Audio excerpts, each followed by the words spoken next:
Deixa eu perguntar para o nosso convidado se ele é fã de bolinho de chuva também. Sou. Você tá bem, querido? Tudo bem. Bem-vindo. Tudo Obrigado, bem? um prazer. Que prazer te conhecer. Coisa boa você aqui com a gente. Quem não é, né, fã do negócio exato. aqui? Todo mundo. Bolinho de chuva, de cenoura com brigadeiro. Me chama, né? Tô indo. Bora. Eu adoro cozinhar. É mesmo? Também isso. Eu adoro cozinhar. Eu fico fuçando receita, e cozinho muito. Gosto. Vamos conhecer então esse seu lado antes de falar da carreira de ator, que muita gente já conhece. Como é que surgiu essa paixão? Vem de família, vem de vó, família. vem de mãe? Eu acho que assim, eu tenho 3 irmãs mais velhas, a minha mãe, que infelizmente faleceu há um mês atrás, uma semana antes da estreia do meu espetáculo. Mas já idosa, enfim, a vida que segue. É o ciclo, né? Exato. E em função da minha família, minha irmã mais velha e minha mãe cozinhavam muito. Então, assim, eu acho que de tanto ver, de tanto se sentar junto para comer na minha casa, meu pai acordava a gente de madrugada. Ele tinha fome, ele voltava do jogo de futebol, ele jogava futebol, voltava do jogo, acordava a gente e falava, ó, fiz um bifinho, levanta, todo mundo levantava, a família inteira ia comer. Ai, que e depois ia todo mundo dormir. Então, a gente tinha esse costume de fazer comida como dá prazer para todo mundo. Né? E é um momento tão gostoso em família também, né? Quando todo mundo se propõe, cada um faz um pouquinho. É um momento de interação, é terapêutico. Exato. Cozinhar é terapêutico demais. Cozinha é você uma meditação. Se desdobrar, você reproduzir afeto, reproduzir carinho, né? E é tão legal quando vem da infância, né? Meus filhos estão aqui hoje, eu me lembrei que o Theo, ele tá fazendo um livrinho de receita dele, das receitas que ele mais gosta. Hoje em dia é super legal isso, gente. E eu falei isso também porque você é formado em artes plásticas, né? Eu fiz artes plásticas antes de fazer teatro. Eu fui fazer teatro por causa das artes plásticas. É mesmo? Como é que foi isso? Eu estudava na FAAP, e na FAAP tinha um grupo de teatro ali e eu resolvi ir conversar com eles para poder fazer pesquisa de cenografia. Que época foi isso? 81 foi quando eu fiz FAAP. Meu foi um pouquinho antes, eu fiz Você FAAP fez em FAAP? 77. É mesmo. Nossa, quase se cruzaram 74 por lá. até Somos 77. próximos, E foi lá que eu conheci a Bel, que é minha mulher, ela fazia cinema. Que está aqui com a gente também, bem-vindo. Eu fazia artes plásticas e acabei me envolvendo com esse grupo. Sei lá, eu comecei a trabalhar com eles mais ou menos em junho. Em outubro, o espetáculo estreia ali no Festival de Rio Preto. E teatro universitário entra e sai gente toda hora. E estávamos indo para o Festival de Rio Preto e um dos atores não pôde ir. O diretor olhou para mim e falou assim, você já conhece o espetáculo, entra. E eu, de curioso, entrei. Quando eu subi no palco, eu entendi que eu encontrei um lugar onde o mecanismo se fechava para mim, assim, onde eu reconhecia um espaço de profundo conhecimento. Você se encontrou no melhor ali. sentido, eu me encontrei naquele lugar. O diretor olhou para mim, Zedu Lima, ele olhou para mim e falou assim, você devia estudar teatro. Eu falei, eu gostei muito dessa experiência. Isso em outubro, hein? Eu falei, aonde? Ele falou, tem a Escola de Dramática da USP, eu não conhecia, não sabia da EAD. Fui lá na EAD, me inscrevi, fiz o vestibular, que é complicadíssimo. É uma semana de vestibular ali, é uma luta, e entrei. São 20 vagas por ano. São 20 vagas por ano. bem restrito, se inscrevem mais de 5 mil, 6 mil pessoas se inscrevem para fazer o exame. E é realmente uma maratona, são 3 etapas, são 3 exames, né? Nossa senhora, a relação candidato-vaga O último é uma absurda. semana, de todos os dias, de exercícios e cenas fase. e a última fase.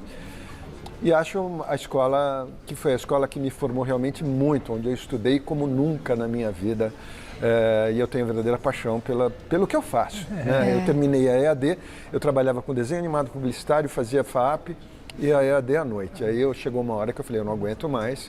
E quando eu me formei, eu larguei tudo e vivo disso toda a minha vida. E isso passa abriu essa para paixão outras... no teu olhar. É verdade, é verdade. O brilho muito. até hoje, né? Que coisa Gosto boa. muito. E isso eu imagino que abriu também para outras situações dentro do que a arte cênica pode trazer também, porque você é um artista multifacetado, faz 1 milhão de coisas. E eu achei incrível também saber que você circula pela cenografia, maquiagem, figurino. Quer dizer, para a elaboração de um espetáculo, está tudo numa pessoa só, praticamente. É uma verdadeira paixão. E esse leque se abriu ainda dentro da EAD.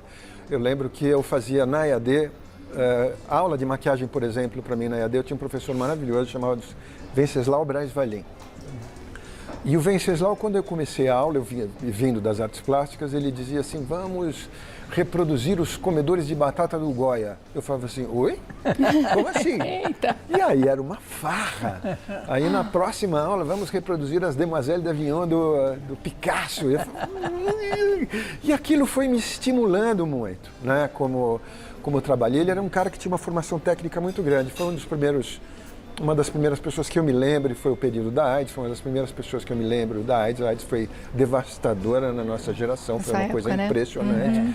E ele foi uma das primeiras pessoas, e eu comecei a dar aula em todas as escolas que o Venceslau dava aula na época. Eu, muito menino ainda, dentro da EAD, já era professor de caracterização em algum lugar. Fiz isso durante um tempo da minha vida e fazia para os outros alunos da EAD, fazia para os outros alunos da ECA, fazia figurino, fazia cenário, como experiência plástica. Eu tenho uma relação muito estética com o teatro. Eu conheço o ator profundamente, então para mim fazer figurino eu preciso ouvir a voz do ator, eu preciso ver o ator andar. Isso tudo faz parte do processo como eu acabo fazendo figurino. É claro que hoje, em função da televisão, eu faço muito menos do que eu fazia antes, né? Eu faço Sem emendando um personagem no outro, praticamente. Foi muito... Está sempre emendando um personagem, que foi muito bom, né? Muito, exato. Mas e alguns personagens com caracterização que eu gostava muito. Tem prazer nesse trabalho, que não seria paralelo, nem é paralelo, né? De tão importante. Sempre. Né? Não, até hoje. Eu fiz agora, no começo do ano, eu fiz o La Mínima, a Divina Farsa do La Mínima, que é um espetáculo lindo. Fiz a maquiagem, fiz o figurino e a maquiagem de um outro espetáculo que é A Mulher Vestida de Sol, do Ariano Suassuna. Foi um espetáculo lindo no Banco do Brasil. Eu fiz o figurino e a maquiagem. Então, assim, eu ainda... Misery também, né? O Misery, que vai voltar agora em cartaz. Ela esteve aqui falando sobre lindo, isso. Com a Mel. Sim, isso. Ela esteve aqui. E o Marcelo Airodi. São dois atores que dão um show ali. Você ganhou prêmio, né? Com esse trabalho de arte, não foi? De figurino? É. Já ganhei 2 prêmios, 3, acho que 2 ou 3 prêmios Shell de figurino. Uau, já ganhei prêmio Shell de ator, já ganhei governador do estado de atores, enfim. Eu tenho uma carreira apaixonada. Agora, na TV, desculpa, na TV, eu acho que o personagem do Leôncio, até hoje foi um divisor de águas, né? Foi um divisor de águas, até hoje reconhece, sem dúvida, porque reprisa muito a novela, inclusive. E sim, acho que foi um personagem, um divisor de águas, trabalhar com o Rubens de Falco e ser o filho dele foi uma coisa muito carinhosa, foi muito bonito. Todo o elenco ali foi um trabalho. O Erval Rossano foi um mestre. Eu contracenei com o Rubens também, era maravilhoso. Mentira! Gentleman, né? É verdade. É mesmo. Tive uma única cena com ele, mas foi marcante. Eu achava uma coisa impressionante. Ele era um homem que movimenta um exército. Ele já estava doente, sentado numa cadeira com uma dificuldade vocal grande. E é um cara com quem eu aprendi muito de televisão, com toda certeza. Eu também. O Leôncio foi um marcador, um divisor. Agora, é estranho, né? Porque muita gente fala da Record, das novelas da Record, como se fossem invisíveis e tal, como se as pessoas não vissem. E foi o grande marco da tua carreira. Foi, sem dúvida nenhuma. Caraca, isso. Sem dúvida nenhuma. Foi uma experiência... Quando o ator é bom, me transformou. Eu acho que não importa o lugar. Obrigado. Não importa onde está, né? Eu acho que a gente gosta de trabalhar, né? Eu acho que a gente gosta. Quando a gente... acabou o espetáculo, acabou o que você está gravando, você não está de férias, você está desempregado. Né? Então a gente gosta de estar trabalhando. Né? Uhum. Agora, tiveram personagens que acho que conseguiram juntar essas duas paixões, né? Não só a encenação, como também a caracterização, né? Que você acabou de comentar, a Sétimo Guardião, Novo Mundo, em que a caracterização estava muito envolvida. São trabalhos, exato, eu me apego. Né? Então, assim, eu chegava verdadeiramente 1h30 antes para fazer todo o trabalho, nos 2 personagens, era 1h30. Talvez no Fred Sem Alma tenha sido 1 hora, porque eu já estava careca, já estava todo preparado para aquilo lá, né? E no Sétimo Guardião, eu tinha que colocar muito cabelo, colocar muita coisa, né? Então eu acabava demorando um pouco mais, né? Sujeira. Era um trabalho impressionante. A gente está passando ali algumas imagens para o pessoal lembrar do personagem também. Personagem lindo. E você, justamente por gostar dessa arte, você construiu isso junto com os profissionais que também... Sem dúvida nenhuma. Imagino, né? Porque não tem como, já que você participa tão a pessoa falava, fortemente. mas você vai sujar a mão? Eu falava assim, não, eu não vou sujar a mão, eu tenho que sujar a mão. E daqui eu mesmo ia lá, eu sentava, tinha uns sprays que são para fazer sujeira, eu sentava do lado de fora para não fazer sujeira do lado de dentro, ia lá todo dia e maquiava os meus pés, e limpava e sujava. E esse processo faz parte da maneira, isso vem para a cena, né? Isso pro ator é maravilhoso. Exatamente. Então, assim, às vezes os meus colegas olhavam para mim e falavam assim, você não fica cansado de fazer isso todos os dias? Eu falava, não, eu tenho prazer em fazer isso todos os dias. Ali no Novo Mundo estava muito diferente, né? Novo Mundo era um personagem... A gente tinha que parar para pensar um pouquinho, eu tenho quem paixão. que é mesmo? Eu tenho paixão, especialmente porque eu lembro quando foi a primeira vez que eu fiz, quando me chamaram para fazer, eu olhei o desenho, é uma prancha do figurino, eu falei assim, o meu personagem vai ficar desse jeito que está aqui na prancha? Ela falava, vai. Eu falei, então se você quiser, você pode me depilar inteiro, eu não tenho problema. Se for para ficar como está escrito, como está desenhado. E quando eu pus o figurino a primeira vez, que eu olhei, eu fiquei impressionado. Eu falei, gente, é muito bonito isso que a gente está fazendo. Legal. E aí me levaram, a primeiro dia que eu fui gravar, me levaram até o cenário, que é esse cenário que vocês estão vendo aí. Eu entro e tem lá no fundo do barco, que era um barco de tamanho real, incrivelmente feito, um cenário deslumbrante. Quando eu entro, está lá no fundo 40 piratas produzidos como eu estava produzido. Eu olhei aquilo e falei, gente, eu não estou acreditando no que eu estou vendo. Eu vou trabalhar todo dia assim? Era todo dia assim. Eu falei, mas me dá licença. Que delícia! Isso aqui vai ser eu virei uma criança dentro daquele barco. Era incrível. Quando a produção ajuda, né? Nossa, aí é uma maravilha. E aquela pirataria foi tão bem trabalhado, foi tão bem ensaiado. O trabalho daqueles meninos era impressionante, eu me sentia num filme. É o que a gente pode chamar de superprodução quando a gente fala com relação à teledramaturgia brasileira, né? Pensando na proporção, né? É uma superprodução. A gente teve preparadores de luta de Hollywood. Olha só. E esses caras que vieram de Hollywood fazer a preparação nos diziam que lá eles não tinham visto nunca um barco inteiro feito assim. Eles tinham uma parte aqui, outra parte ali, mas nunca um barco inteiro. Lá tinha o barco inteiro. Que demais, que demais. Incrível. Agora, nesse momento, você está numa entre-safra, vamos dizer, dentro do trabalho. O que vem pela frente agora? Então, eu tenho alguns trabalhos que eu tenho verdadeira paixão. Eu acabei de fazer... sempre tenho paixão, né? A gente é um pouco exagerado. Que bom. Eu acabei de fazer O Dia das Mortes na História de Hamlet, que é um texto do Coltês, dirigido pelo Guilherme Leme, que é um parceiro de vida meu desde que eu comecei. A gente somos irmãos, assim, e foi muito gostoso retomar com o Gui o trabalho com um elenco maravilhoso. Ele dirigindo. A Lavínia Panuzzi, o Thiago Martelli e a Larissa Noel. E foi uma experiência muito linda. O Coltês escreve um extrato do Hamlet para 4 personagens. Então a história do Hamlet está ali, mas escrita pelo viés estratificado. O espetáculo é uma navalha. Lindo trabalho, que deve voltar o mês que vem. Estamos negociando aí a volta o Dia das Mortes na história de Hamlet, que é um trabalho lindo. E um outro trabalho que é o Sonho, com o do Newton Moreno. O Newton Moreno é um dramaturgo pernambucano que tem um trabalho incrível, que a dramaturgia e a direção é dele, do Sonho. O Sonho é um espetáculo que eu tenho um carinho enorme. Seria um sonho de uma noite, uma releitura de um sonho de uma noite de verão montado no Chile, na repressão no Chile. Olha que legal. Um trabalho incrível, incrível. Que ideia bacana. Então esse também está para voltar, eu estou negociando uma série, tem a possibilidade de um filme, tem muita coisa a vir pela frente, mas eu não tenho nada objetivo ainda. Novela ainda está gestando. Não, novela ainda nada. Gestando muitos projetos. Foi aquela das 7 que você fazia um pai safado, que depois... Foi, muito gostoso. O pai que tinha 2 famílias, eu era pai da Paola depois ele vai se encontrando. E da Vitória, né? Foi muito gostoso.